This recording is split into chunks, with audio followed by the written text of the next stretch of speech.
Hello guys, thanks for watching my video. In this video I am going to discuss higher education. Last में बहुत important points होंगे and I request you to watch the video till end और end तक आप इसको देखेंगे. सबसे जो important और प्रेज वर्दी जो पॉइंट्स है हायर एजुकेशन के लिए वो ये है कि creative combination of subjects and option to leave and re enter any course. Students को ये फ्रीडम होगी कि वो किसी भी कोर्स के बाद वो छोड़ सकते हैं, उनके सामने ये ऑप्शन होगा. और अगर फिर उनको ये लगेगा कि नहीं वही कोर्स हमें दोबारा करना है तो वो री एंटर भी कर सकते हैं और इसके लिए अप्रोप्रिएट सर्टिफिकेशन भी होगा. इट मीन सर्टिफिकेट भी दिया जाएगा. फॉर एग्जाम्पल आपने वैल्यू एजुकेशन में कोई कोर्स किया, आपने ह्यूमन राइट्स में किया, एनवायरमेंटल इश्यूज में किया और फूड टेक्नोलॉजी में किया और 1 साल करने के बाद या 2 साल करने के बाद आपको लगा कि नहीं मैं इसमें कंटिन्यू नहीं कर सकता हूँ या नहीं कर सकती हूँ, आप स्विच करना चाहें किसी दूसरे कोर्स की तरफ, चाहे वो मेजर है और चाहे माइनर कोर्स है, तो स्टूडेंट्स तो आप ऐसा कर सकते हैं. अगर स्टूडेंट्स ने 1 साल कंप्लीट कर लिया है किसी भी फील्ड में तो 1 साल के बाद वो चेंज करना चाहता है, किसी दूसरे कोर्स में स्विच करना चाहता है तो उसको सर्टिफिकेट दिया जाएगा. तो सपोज उसने 2 साल का ड्यूरेशन पूरा कर लिया है, बाद में वो छोड़ना चाहता है तो उसको डिप्लोमा दिया जाएगा. बैचलर्स डिग्री जो 4 इयर्स की होगी, if one completes the degree and then he can do research also, वो रिसर्च भी कर सकता है. ABC Academic Bank of Credit. If any student wants to leave the course, उसके क्रेडिट भी एक्यूमुलेट होंगे. नया सब्जेक्ट उसका वोकेशनल का है, एकेडमिक है, साइंस, ह्यूमैनिटीज कोई भी है, लेकिन उसके क्रेडिट सेफ रहेंगे. जैसे बैंक में होता है ना, हम पैसे डाल देते हैं, जब चाहे उसको निकाल ले. इसी तरह स्टूडेंट्स के क्रेडिट है वो एक्यूमुलेट होते रहेंगे. एकेडमिक बैंक ऑफ क्रेडिट एक नॉवल आइडिया है, नया आइडिया है और अच्छा आइडिया है, स्टूडेंट्स के फेवर में है. अब मास्टर्स डिग्री जिसको एमए कहते हैं, HEI यानी हायर एजुकेशन जो इंस्टीट्यूट्स होंगे उनको ऑटोनॉमी दी जाएगी कि वो मास्टर की डिग्री कैसे डिजाइन करें. यानी उनको फ्रीडम होगी कि वो मास्टर्स डिग्री अपनी डिजाइन कर सकते हैं. अगर किसी स्टूडेंट्स ने 3 इयर्स अपने बैचलर प्रोग्राम में कंप्लीट कर लिए हैं और वो मास्टर्स डिग्री करना चाहते हैं तो क्या करना होगा, उसको 2 ईयर का प्रोग्राम होगा उसके लिए.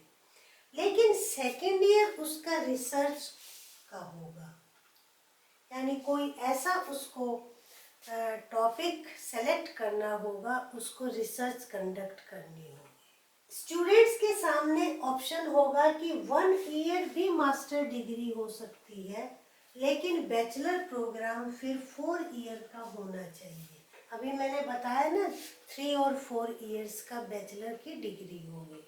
अगर स्टूडेंट्स ने 4 ईयर बैचलर प्रोग्राम कंप्लीट कर लिया है तो उसकी मास्टर डिग्री 1 ईयर की होगी. ये तो 2 ऑप्शन. तीसरा ऑप्शन भी है स्टूडेंट के सामने, इंटीग्रेटेड 5 ईयर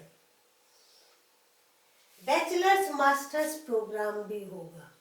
यानी 5 साल का इकट्ठा जो है उसमें ग्रेजुएशन और मास्टर्स दोनों इंक्लूड हो जाएंगे, वो 5 ईयर का होगा. और आगे क्या है, PhD शैल रिक्वायर. PhD करने के लिए या तो मास्टर्स डिग्री हो और या फिर 4 ईयर कि बैचलर की डिग्री हो। अब ऐसा नहीं है कि भाई एमए करने के बाद ही रिसर्च कर सकते हैं, पीएचडी कर सकते हैं, नहीं, बैचलर की डिग्री लेने के बाद भी कर सकते हैं, but that should be of 4 years. और वो 4 ईयर नहीं की है, 3 ईयर ही की है, तो फिर क्या होगा, वो मास्टर्स की डिग्री उसके पास होनी चाहिए स्टूडेंट के पास। और इसमें मैं आपको एक और बता दूं, एमफिल की जो पहले प्रोविज़न था उसको फिनिश कर दिया है, उसको ख़त्म कर दिया है। यानी मास्टर्स के बाद या बैचलर्स के 4 ईयर के ड्यूरेशन के बाद डायरेक्ट आप रिसर्च में जा सकते हैं, पीएचडी कर सकते हैं। हायर एजुकेशन में जो थर्ड एक इम्पॉर्टेंट पॉइंट है और दैट इज प्रेजवर्दी पॉइंट है, वो ये है कि वोकेशनल एंड प्रोफेशनल एजुकेशन वो हायर एजुकेशन का इंटीग्रल पार्ट हो जाएगा। करिकुलम तैयार किया जाएगा कि उसमें वोकेशनल और प्रोफेशनल एजुकेशन का पार्ट भी उसमें शामिल होगा। इंटीग्रल पार्ट यानी वो उसका आवश्यक हिस्सा होगा। आज अगर हम बात करें वोकेशनल एजुकेशन की, 2018 के अगर हम डेटा को देखें तो हमारी GER 26.3% है। GER क्या होता है? Gross enrolment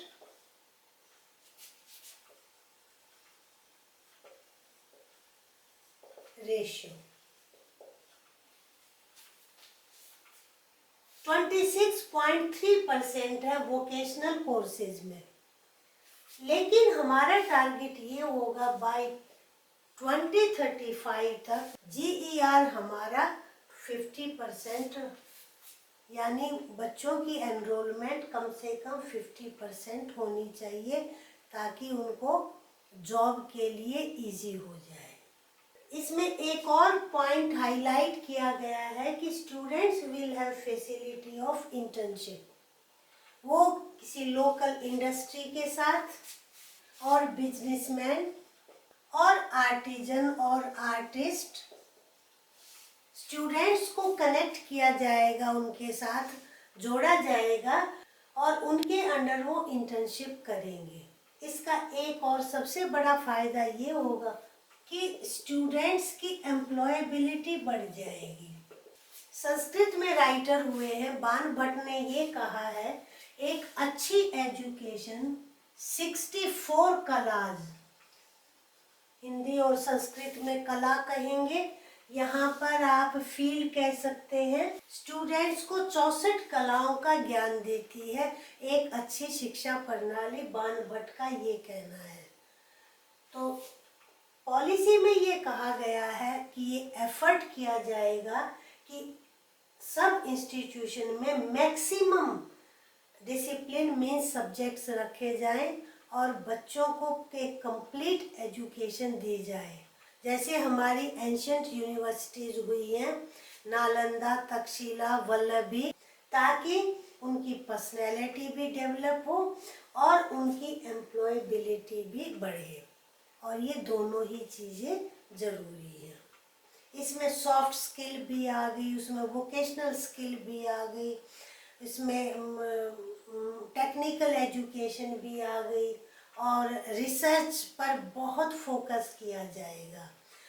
national research foundation का गठन होगा और वो ही सारे रिसर्च प्रोग्राम को मॉनिटर करेगी। ये फाउंडेशन सीडिंग करना, फंडिंग करना, रिसर्च पर किस फील्ड में ज़्यादा फोकस होगा, मेडिसिन के फील्ड में, वायरोलॉजी। अब जैसे अब आप देख रहे हैं ना कि कोविड-19 में वैक्सीन की कितनी ज़रूरत है, तो ऐसे ऐसे फील्ड्स में रिसर्च होनी बहुत ज़रूरी है। ये तो थे हमारे मेजर पॉइंट जो हायर एजुकेशन के लिए थे। अब हम कुछ जनरल पॉइंट्स डिस्कस करेंगे। हमारे देश में एक बहुत बड़ा वर्ग ऐसा है जिनकी हायर एजुकेशन तक एक्सेस नहीं है और पॉलिसी ये कहा गया है कि every effort will be made to take education to every chunk of society. हर ग्रुप तक एजुकेशन को ले जाने की कोशिश की जाएगी और इसके लिए नाम दिया गया है सोशली इकोनॉमिकली डिप्राइव्ड ग्रुप। इसमें सभी आ गए, चाहे वो इकोनॉमिकली डिप्राइव्ड है, SC, STs और OBCs, और इसका नाम दिया गया है SEDG। इस ग्रुप को हायर एजुकेशन दिलाने की कोशिश की जाएगी और इसके लिए हर डिस्ट्रिक्ट में एक कम से कम हायर एजुकेशन इंस्टीट्यूट खोला जाएगा, ऐसा टारगेट है पॉलिसी में। नेक्स्ट एक जो इसमें नई बात हुई है पॉलिसी में, प्री स्कूल और आंगनवाड़ी, जो भी ये आप नाम दो, जैसे मैंने सेकंड वीडियो में डिस्कस किया था, ये फॉर्मल एजुकेशन के एम्बिट में आ गया है। अभी तक तो इनफॉर्मल है, कैजुअल अप्रोच है, लेकिन अब इसको फॉर्मल एजुकेशन की एम्बिट में लिया गया है। नेक्स्ट, इन्वेस्टमेंट, कि एजुकेशन पर बजट में इन्वेस्टमेंट बढ़ाया जाएगा और टारगेट ये है कि 6% of GDP gross domestic product, note कर ले इसको भी, इसको 6% किया जाएगा। एक्स्ट्रा करिकुलर एंड को curricular activities will become the part of the curriculum. ये सेपरेट नहीं होगा कि कोई डेमार्केशन की ये एक्स्ट्रा करिकुलर है, बच्चे चाहे तो इसको कर सकते हैं, ना चाहे ना करें, नहीं, it will be part of curriculum.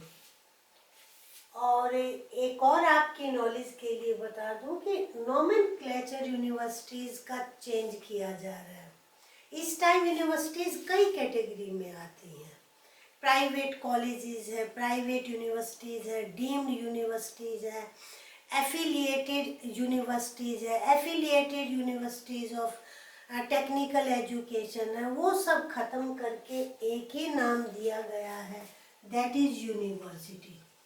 इसके साथ ही मैंने पूरा डिटेल में structure of education, then I discussed pedagogy and curriculum, then teacher recruitment, और आज हायर एजुकेशन पर भी हमने डिस्कशन कर ली है। एक जो स्टूडेंट को जानना ज़रूरी है, उन पॉइंट्स पे पूरी तरीके से डिस्कस कर दिया है। I hope you like the video.